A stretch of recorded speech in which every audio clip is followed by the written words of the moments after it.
মানুষকে অসম্মান বা আঘাত করার সময় মনে রাখা উচিত সেটা নিজের জন্য ফিরে আসে, আজ নয়তো কাল।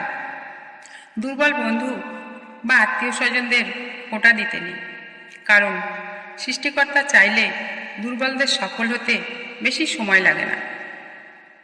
কিছু মানুষ অন্যের ব্যথাকে অনুভব করতে পারে না, সুযোগ পেলেই আঘাত করে, সামনে এলে ভালো সাজে। মানুষের জীবনে সবচেয়ে বেশি প্রয়োজন ধৈর্য, কারণ ভালো সময়কে পেতে চাইলে ধৈর্যের প্রয়োজন, আবার খারাপ সময়কে কাটিয়ে ওঠার জন্যেও ধৈর্যের প্রয়োজন।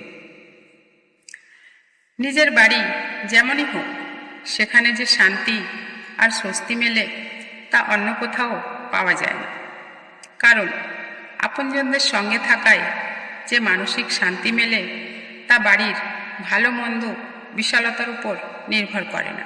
খোলা সুতো আর বেশি কথা সবসময় এলোমেলো প্যাঁচ লেগে যায়।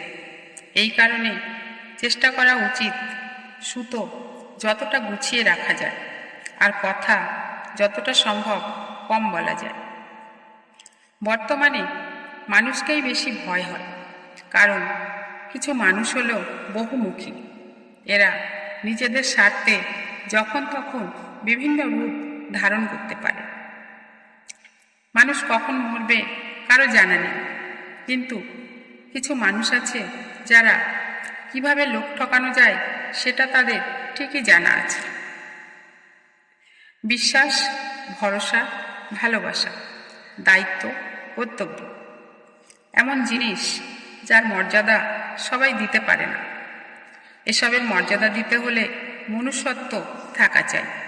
শুধুমাত্র ধনসম্পত্তি নয়, মানুষের জীবনের সবচেয়ে প্রয়োজনীয় জিনিস হলো মানসিক শান্তি।